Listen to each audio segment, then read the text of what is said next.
So the five hindrances again: obsessive desire, aversion, mental thickness and dullness, restlessness and worry, and paralyzing doubt. This morning we're going to talk about sloth and torpor, or that hindrance of mental thickness and dullness.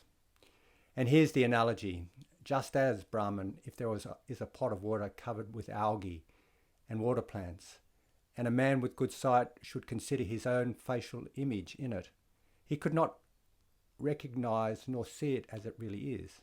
So too, when someone abides with their mind pervaded by lethargy and drowsiness, overcome with lethargy and drowsiness. That's another way of describing this particular hindrance.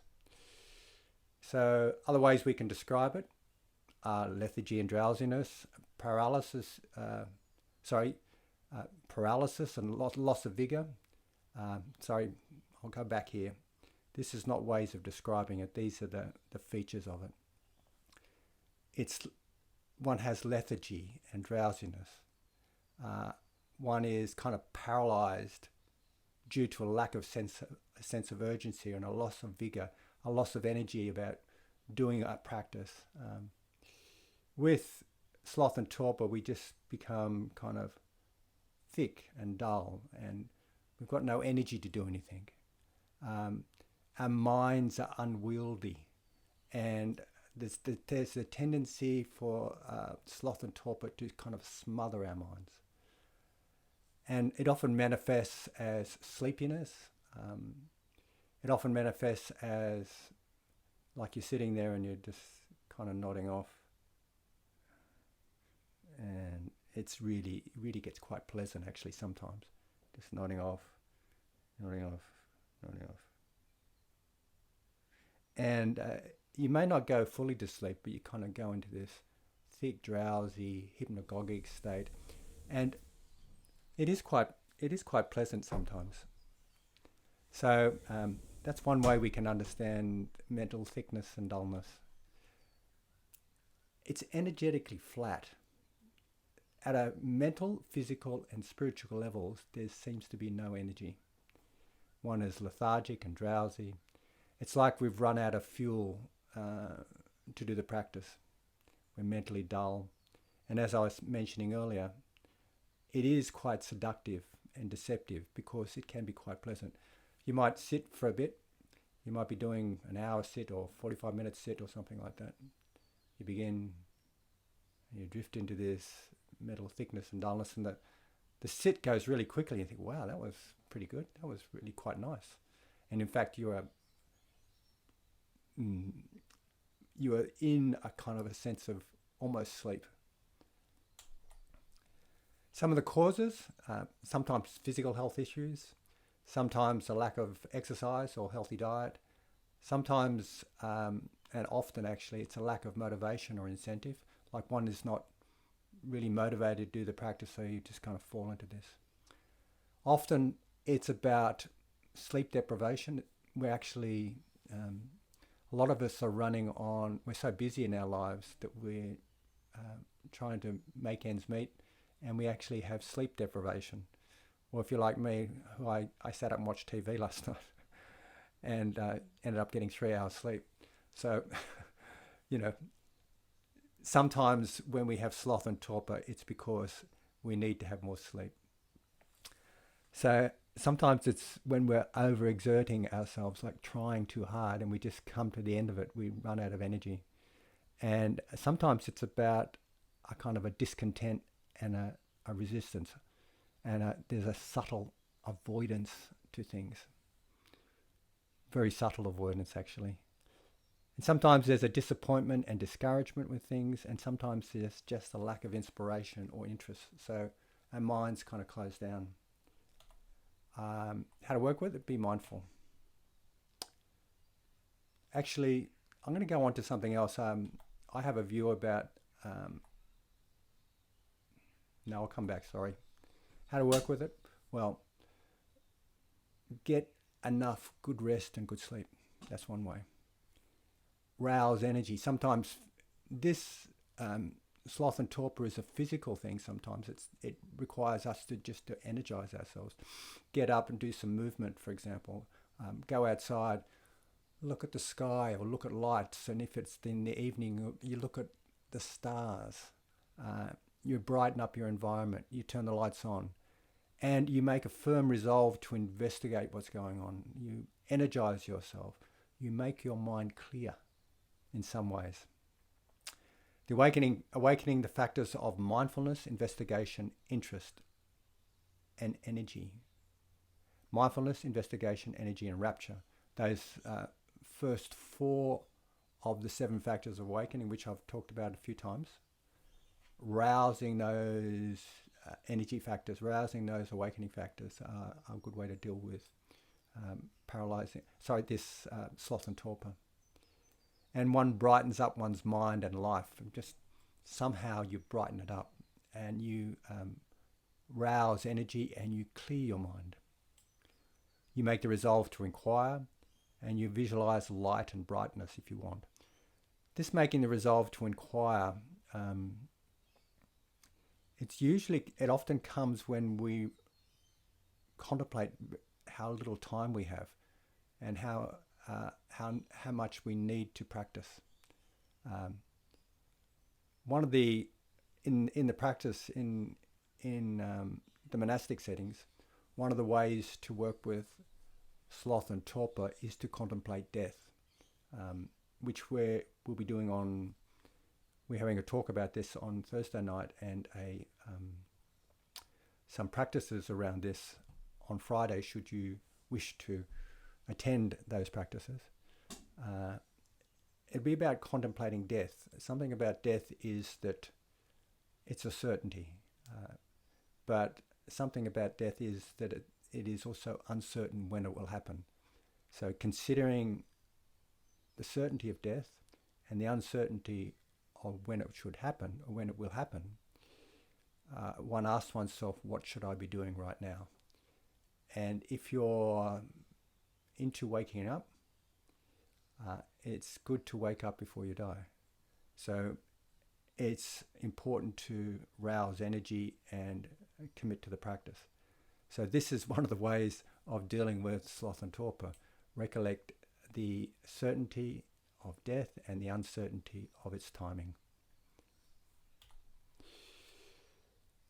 The hindrances, I think, are based in evolution, as I was mentioning the other night. The sensual desire, for example, is based in our need for sex and food. Aversion is part of the fight or flight response. Restlessness and worry must have had some sort of evolutionary role. I think it's important for us to worry about some things, but what tends to happen is we tend to get caught up in worry and it proliferates into something completely not related to what's actually happening. And doubt is quite healthy too. I think it's healthy to have a skepticism about something. I think the scientific investigation is based on uncertainty about something, so we want to inquire. So it's very healthy to have a healthy doubt, but when it becomes excessive and paralyzing, it becomes a hindrance. So sloth and torpor, and this is just my view, I think sloth and torpor also has an evolutionary basis, and it's somehow related to the polyvagal response. I won't go into talking about the polyvagal nerve and how the polyvagal theory, but something that happens from that understanding, we've come to understand that humans have various ways of coping. Throughout evolution, we've coped in various ways. And there's a hierarchy of responses we can have to demands or challenges. And this hierarchy is like a ladder. At the bottom of the level, we have our basic responses that are shared by many beings. And then going up the ladder, the responses become more refined. as we go up the evolutionary ladder, so to speak, up the evolutionary hierarchy. And then at the top of the ladder, it's the most refined, and it's mostly the human response. It's particularly the human response to challenges. So it's like this.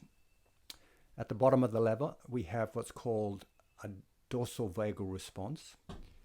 And the response is to immobilize. When we're met with a danger, we immobilize.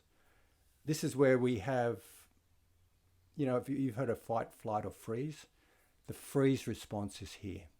The freeze response is kind of like fainting, stopping, dissociating, cutting off, withdrawing, and just dissociating from experience in a way to cope. And this is a valid coping mechanism. The fight, flight, or freeze response has led towards survival or coping throughout our evolutionary history. So at the bottommost level of our responses is this cutting off. The next level of response is the sympathetic response, and it's related to fight or flight. And we all know about fight or flight. It mobilizes us with the perception of threat to either run away from something or to fight it. And this has been very helpful in our evolutionary process.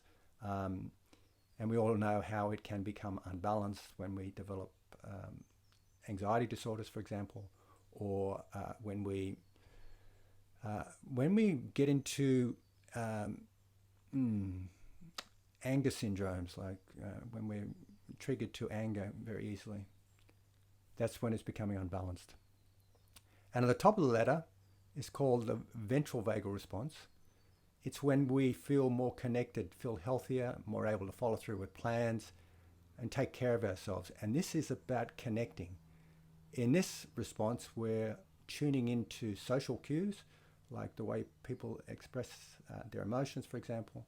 And we're working with, rather than being isolated by ourselves, we're focusing on the importance of connecting with another and working with another to cope with, or working with our family, for example, or the tribe, to work with the challenges that come our way. So in my view, the hindrances are based in evolution, and they're based in this area, and they go skew-whiff in some respects. I think sloth and torpor is based in the dorsal vagal response. That need for us to cut off, to withdraw, to shut down, to just blot ourselves out, to remove ourselves. And so in my view about sloth and torpor, I think sometimes it's about avoidance. And when people go on retreats, I notice that these hindrances usually become evident. Sometimes when even if we've had 10 hours sleep and had enough sleep and we're not sleep deprived and everything's going well, and you sit and suddenly you sort of fall into this sloth and torpor, this mental thickness and dullness, it's good to reflect on what possibly you are avoiding. Why are you having this shutdown response? What is it that you want to cut off from? It's just a thought, and it's something that I've noticed. Sloth and torpor is not one of my main hindrances. Personally, restlessness is probably the main hindrance with me, and we'll talk about restlessness tomorrow. But I do notice that sometimes when people are having a difficult situation and they're on a meditation retreat, they will fall into a lot of sloth and torpor as a way of coping with that somehow. So what we do, the ways we cope again, are to rouse energy. Sometimes it might mean being physical, doing something, getting up from sitting and walking. Maybe it needs you going to have a little lie down for a while to actually catch up on some sleep. Maybe it needs for you to go out and open your eyes, look at the sky, brighten your mind, and whatever it is, if you can notice it first of all, it's really, really helpful. When I was on one retreat, I noticed that I was kind of doing a lot of this. Actually, we were sitting in, there was a group of 100 of us on a 3-month retreat in IMS. This is way back in, IMS is in Barre, Massachusetts in America. Way back in 1984, I was on a retreat there, a 3-month retreat. And I remember sitting up the back of the room, and I was kind of going like this. So I decided to open my eyes and, kind of wake up rather than sit with my eyes open, as a way of kind of keeping awake. And what I could see was like Mexican waves of people falling, million fall. Every now and then you hear this bump as their forehead hit the floor. It was kind of interesting. So with me, there was this kind of movement forward.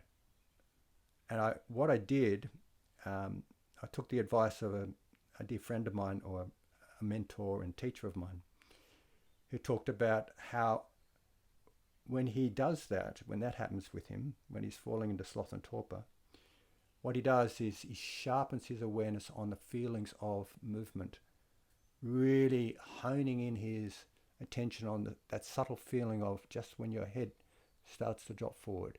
So it's like sharpening your mind. It's like rousing energy, rousing investigation into seeing the subtle experience of head movement. And that worked. It was really good. I used to keep my eyes open too at that point in time. So thanks very much. That was a very brief, I hope informative account of that third hindrance.